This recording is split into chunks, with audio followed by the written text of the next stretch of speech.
राम के प्रति और हमारे YouTube चैनल में आपका स्वागत है। तो राम जी टेक के नए एपिसोड में हम आज जानेंगे रोम क्या है, इसके अलावा रोम का फुल फॉर्म क्या होता है, रोम एंड रैम में क्या डिफरेंस होता है, रोम किस टाइप की मेमोरी है, यानी कि रोम के बारे में कंप्लीट इन्फॉर्मेशन आज के वीडियो में मिलेगी। तो इस वीडियो को पूरा ध्यान से देखिए और यदि आपके मित्र भी इस टाइप के एग्जामिनेशन में जो है सम्मिलित हैं जहां पर जो है इससे रिलेटेड जानकारी पूछी जाती है तो उन लोगों को अपने वीडियो को जरूर शेयर करें। तो चलिए स्टार्ट करते हैं। सबसे पहले शुरू करते हैं कि रोम क्या है। देखिए, किसी भी टाइप का जो है कंप्यूटिंग डिवाइस हो, कंप्यूटर हो या फिर जो है लैपटॉप हो या फिर जो है किसी तरह का गैजेट्स हो, ठीक है, उसके लिए मेमोरी बहुत ज़रूरी होता है। और किसी भी टाइप का मतलब जैसे मान लीजिए एक सिंपल सा कैलकुलेटर हो तो भी उसके लिए भी मतलब मेमोरी ज़रूरी होता है, तभी दोस्तों आप लोग मतलब उसमें कैलकुलेट कर पाते हैं। ठीक है, तो ये बहुत ही इंपॉर्टेंट है कि हर एक डिवाइस के लिए, इलेक्ट्रॉनिक डिवाइस के लिए मेमोरी ज़रूरी होती है।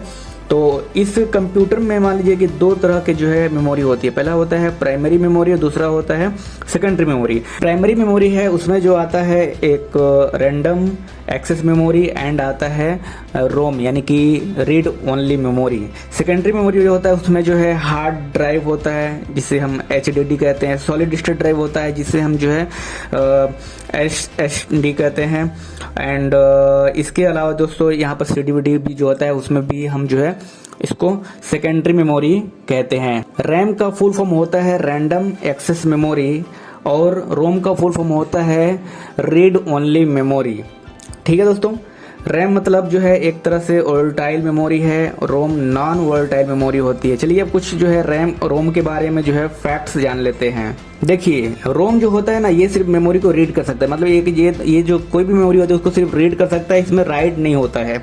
और इसमें जो स्टोर इंफॉर्मेशन होता है उससे दोस्तों सिस्टम चलता है, चाहे वो कंप्यूटर हो, लैपटॉप हो या फिर किसी अन्य तरह का जो है इलेक्ट्रॉनिक डिवाइस हो। हमेशा जो है डाटा को रखने वाली मेमोरी होती है उसे हम जो है रोम कहते हैं, रीड ओनली मेमोरी कहते हैं। सिस्टम एम्बेडेड मेमोरी होती है, इसे कोई भी चेंज नहीं कर सकता। मतलब ये जो रोम टाइप की जो मेमोरी होती है जिसे हम रीड ओनली मेमोरी कहते हैं, ये सिर्फ जो है सिस्टम को ऑपरेट करने के लिए इस्तेमाल किया जा सकता है। इसे हम जो है सिस्टम एम्बेड मेमोरी भी कहते हैं। मान लीजिए कि जैसे कि सिस्टम के साथ ही ये मेमोरी आता है, जैसे कह सकते हैं आप जो है अगर किसी CPU को खरीदते हैं या फिर लैपटॉप खरीदते हैं या फिर मोबाइल खरीदते हैं, स्मार्टफोन खरीदते हैं, स्मार्ट वॉच खरीदते हैं, कैलकुलेटर खरीदते हैं, तो इसके साथ ही रोम आपको मिल जाता है।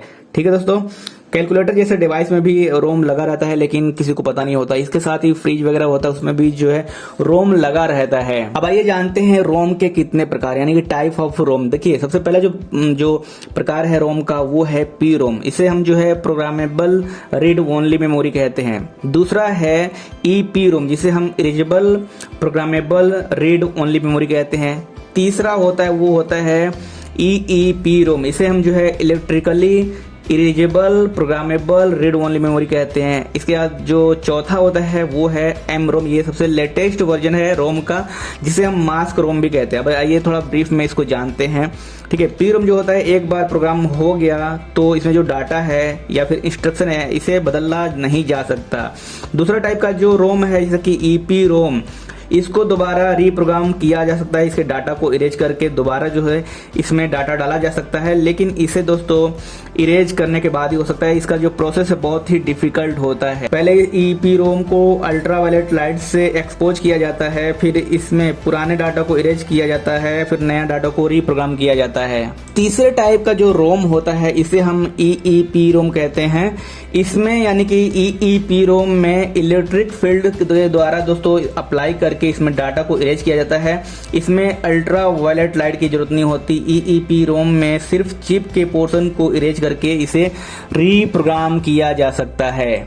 आते हैं चौथे नंबर के मेमोरी के बारे में यानी कि M रोम के बारे में जिसे हम मास्क रोम भी कहते हैं। मास्क रोम लेटेस्ट वर्जन है रोम का।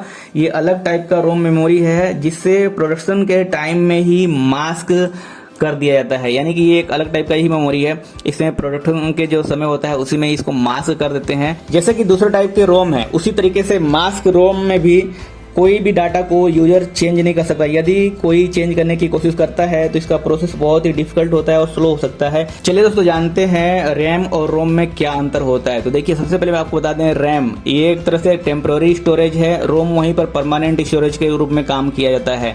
रैम में जो डाटा स्टोर होता है उसे एमबी के एमबी के फॉर्म में रखा जाता है, वहीं पर रीड ओनली मेमोरी रोम में जो डाटा होता है वो जीबी के फॉर्मेट में होता है। एक तरह से ये भी देख सकते हैं कि रैम जो है कम साइज का मेमोरी है, रोम जो है बिग साइज का मेमोरी है। और यहाँ पर रैम जो है वर्टाइल मेमोरी होती है, वहीं पर रोम नॉन वर्टाइल मेमोरी होती है। अगर एग्जाम में कोई क्वेश्चन आता है कि भाई रैम रोम में से कौन सा वर्टाइल है, तो देखिए रैम वाला जो ऑप्शन है इसमें बीच में ए आता है, इसको उल्टा कर देंगे तो वी बन सकता है, बी जैसा शेप बनता है, जिसे कह सकते हैं वर्टाइल। रैम वर्टाइल है, वहीं पर रोम नॉन वर्टाइल मेमोरी होती है। रैम जो है नॉर्मल ऑपरेशन के लिए यूज किया जा सकता है, वहीं पर जो रोम होता है वो किसी भी कंप्यूटर के स्टार्टेड प्रोसेस को मतलब स्टार्ट करने में जो है इसे इस्तेमाल किया जा सकता है। जैसे कि मतलब किसी भी कंप्यूटर में जो रोम होता है वो पहले से डिफाइन करके आता है, यानी कि उसमें पहले से रोम रहता है जो सिस्टम को ऑपरेट करने के लिए काम में आता है। वहीं पर रैम होता है वो डाटा को जल्दी से फास्ट जो राइट कर सकता है, लेकिन रीड ओनली मेमोरी में जो डाटा होता है वो स्लोअर जो है राइट होता है। टेक्नोलॉजी वीडियो के लिए राम जी टेक्निकल चैनल को सब्सक्राइब कर लीजिए और बेल आइकन को प्रेस कर लीजिए और वीडियो को लाइक भी कर दीजिएगा।